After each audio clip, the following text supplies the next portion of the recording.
Hello, how's everyone doing? I was dozing off over there because I thought I was coming on stage a little bit later, but I'm glad I woke up. So it's really great to be here. Thanks for Pocket Gamer for allowing me to talk. I want to give a special thanks also to Merja Turpeinen for Saga Social for helping me get the spot. So I'm here to talk about driving ahead with community. I'm with Dodream, and we're a game studio here in Helsinki. And we got 17 people working on Drive Ahead. And Drive Ahead is a gladiator car fight game. So the idea is that you get points by hitting your friend in the head with a car. And well, as any other, I forgot to ask what I need to do to go forward. Okay, here. So as any other game developer, naturally we'd love to have a community around our game. So when I started as CEO, one of my tasks was to create a community. And we can imagine that there are many kinds of great benefits to having an active community. For example, let's turn our players into viral marketers, so they drive downloads and increase engagement and all other kinds of benefits. And of course, the challenge is that consumers rarely behave in the way that we would like them to behave. So people tend to have a mind of their own. And the main problem there is that for most casual gamers who play a game like Drive Ahead, it's actually quite a low involvement situation. So they really don't have any motivation to participate in a community. So when people play these casual mobile games, they're looking for some quick entertainment throughout their day. You might play games for a couple of weeks or months, but it's very rare for people to want to invest time in their day to hang out with other people who play the same mobile game. And developers already now have wonderful tools to make their games more social. And so you got different stuff for sharing updates or content from your game. And then the problem there is that this content is not usually very interesting for other people. So for example, we earlier had a couple of high score chaser skill games, these mini games where it was possible for you to share the end screen of the game where you have just died and you have perhaps a high score. So you might feel proud as a player to reach a high score, but if you see that on your Twitter feed that someone else has gotten a new high score in the game, it's probably not that interesting for you. So the way we wanted to solve this problem was through Drive Ahead. And as I mentioned, Drive Ahead is a gladiator car fight, so you get points by hitting your friend in the head with a car. And I think the starting point there was that we felt that we have to be a studio that solves a problem in gaming. So in order to have any kind of community around your game, you have to solve some problem, because otherwise people won't care that your game exists. So we noticed that parents don't like it when their kids are glued to these devices or fighting over whose turn it is to play. And also when you hang out with your friends, going out for beers or coffee or stuff like that, there aren't that many mobile games that you can play together. So the starting point for our studio was to make games that bring you and your friends to play together. And since we were a startup and we didn't have money, we had to do this in a very cost-efficient way. So local multiplayer games are a very cost-efficient and quick way to test if a game is multiplayer fun. So we started off with local multiplayer games, and we're now with the revenue generated from this game, I'm happy to take some time and invest into developing online multiplayer stuff into the game. So we already have a Wi-Fi multiplayer feature, and there's more stuff coming later.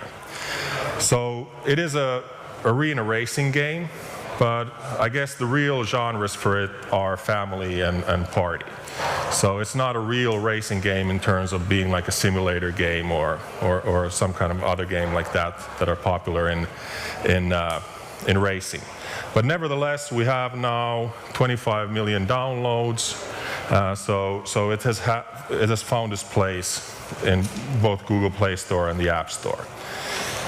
Okay, so how are we then building a community for Drive Ahead? So for us, this takes place through video replays. So Drive Ahead is a physics-based game. There's all kinds of fun, crazy stuff happening in the game. So often players might want to see that, like what happened in the game just now. I want to see a replay. And if it's fun and entertaining, they want to share that with their friends. So for example, I was playing Drive Ahead yesterday, and every time after the match ends, then I have the option of watching the replay, and then if I like, I can share it with other people. And this is the basic level integration with EveryPlay, which is a service provided by Unity. Now on the next level, then we figured that, well, EveryPlay in itself is kind of like broadcasting, so you're always just posting these videos, but we'd like the social experience to happening inside the game.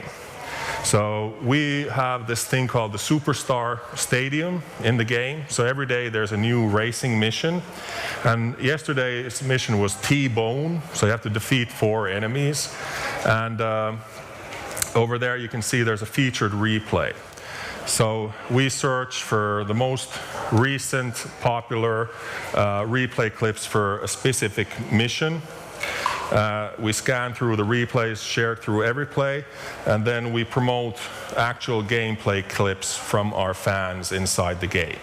So that #1 position changes dynamically. So throughout the day, people have different. You have a chance of trying to do better, make a clip that's more popular, and be the #1 player for today's mission. So this is how we want to make our fans celebrities inside the game. So it's important for us to not so much have the social activity take place at another place like Facebook, but rather have it happen inside the game. So I watched the replay yesterday. I felt that I could do better. So here's my attempt at doing better. So I'll narrate this. So here you see me flying in the air. I'm the guy in the blue compensator bike, and you can only ask why it's named that way. My strategy here was to protect my head, and by being there under the level, sure enough, I thought I'm dead meat by this point. We got the raining meteorites and T-Rex vehicles trying to kill me. I'm doing the wheelie all the time to protect myself from that red devil over there. I was really scared of getting hit in the head myself, but luckily the meteor rain saved me over there. I thought this was really awesome. It was really important for me. And I shared it, but I wasn't the #1 replay yesterday. So we have from 600,000 to 1 million daily active users on iOS and Android combined. So with that kind of number, it's bound to happen that the fans are going to have better replay clips than I or my team can produce. So in the beginning, we'd play the game and we'd make our own cool clips of what's happening in the game, and then pretty soon we realized that, you know what, it's better for us to just go through EveryPlay and see what kind of clips are popular there or have been shared recently, and let's give something back to the community. So for 63 weeks in a row, we've every week went through the top replays of that week and created a collage of them. So the next clip is best replays of the week, and this is our way to give back to the community. So we show the kids that we appreciate that they play the game, and we want to, give them a spot in the spotlight to as gratitude for the wonderful stuff they've been doing.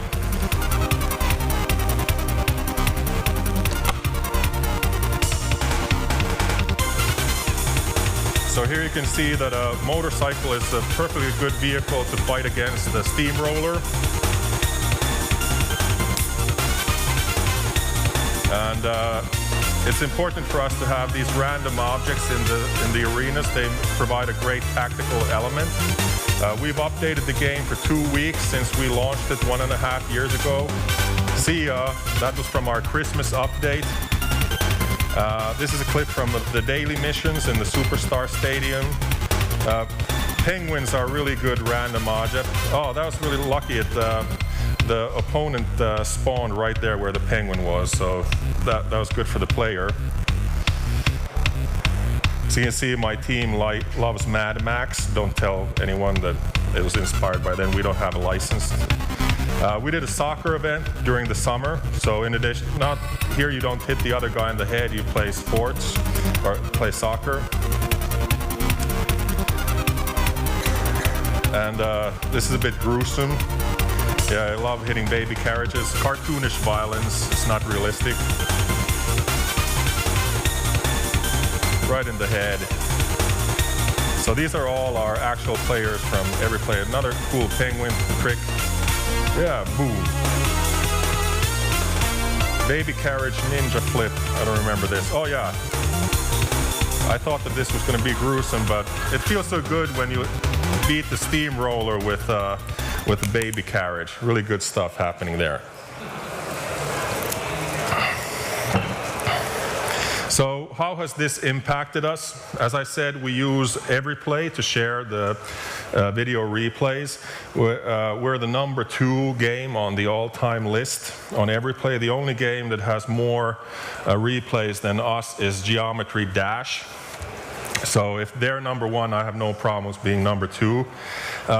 As I said, this is our numbers from the last month. We don't really do any paid user acquisition, and we had some small featurings on Google Play and the App Store, maybe like 5 or 8 countries or something like that. So still we were able to have 6.5 million DAU, and on the best days up to 1 million daily active users.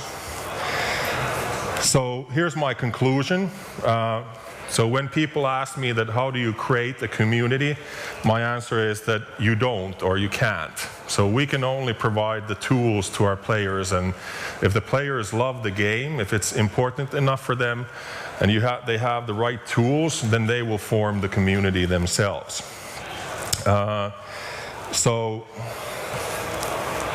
But of course you can impact that, so it's not just luck. So for us it's important to make that is a game that is fun for others also. And what I mean by this is that other people have to enjoy watching the replay clips also. So it's kind of like the gaming equivalent for America's Funniest Home Videos or some other program you have now on MTV or stuff like that. So what does that? So it's physics-based. So it's a physics game. So you can bump into a tombstone or hit a penguin, and it's going to hit 5 other things, and eventually something will fall on somebody's head. And it's silly, it's funny, and it's not something that you can really plan. Nevertheless, it is still a skill game. So you can master drive ahead and become better at playing the game. As I said earlier, we don't do very much paid user acquisition. So we don't do a lot of advertising, but we do a hell of a lot of marketing. So we invest quite heavily into our community. We have now 17 people on our team, and about 5 of them, so a couple of the developers and designers and artists are participating in community management. So we answer all the stuff in-house, because I want us to have a direct link and feedback loop from the players. So the people who are designing and making the game, they firsthand experience what the players are, what feedback they're giving us. We do content marketing to give thanks and gratitude to the fans. So as I mentioned, every week we have one artist or graphic designer spending 1 or 2 days to make this video collage of the best replays. So we found that that's the best content we can create, that's most popular for us. We also promote individual players and their clips inside the game. So some of the most popular clips inside our game have received about 600,000 views within a month. And think of yourself what that would feel like if you're a 12, 13, 14-year-old kid and you publish this cool clip and suddenly you have several 100,000 people who have seen it. So that's quite a unique feeling and experience for the players. So we want to promote the clips inside the game. And then of course we do create our own content, but then that's teasers about the future updates. And we have this thing called Developers Weekly. So the fans seem to love watching clips where our team is playing future updates and just goofing around. And sometimes we shoot them in Finnish and just put some subtitles or something like that. So we try to make it really raw and authentic. So just handheld video clips, shoot it with an iPhone or something like that. And it has to be done and edited in like half a day. So that's kind of like the investment we're willing to make there. So for us, we've discovered that this community we have really multiplies the impact and effect of if we are featured or if we're doing some other marketing. So, for example, if we do an update that is featured, then of course, you see an increase in the daily active users and revenue. But we might see similar increases for the updates that we do just without getting featured. Of course, if you're featured, then the impact will last longer. But yeah, our fans are able to push us into quite high heights. As I mentioned, we did this soccer update during the summer. And so before that, Drive Ahead had no soccer content in it. It's just a gladiatorial arena racing game. And suddenly I realized in a couple of days we're number 9 in keyword ranking for soccer in the US. So that can happen only because of the community and they're driving the popularity of the game, and they're bringing us new folks also. So having a strong community is kind of like insurance, or it protects you of these fluctuations. So if you get featured, it's really great, but what if you don't get featured for another 3 months or 6 months? Then the community will help smooth things out. Very good. So we have a little time left, so here's my contact information. If you guys have any questions, I'm happy to answer them now, or you can give me a call or shoot me an email later. Thank you very much.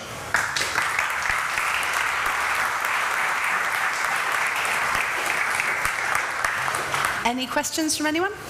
Great. Can we get a mic over here, please?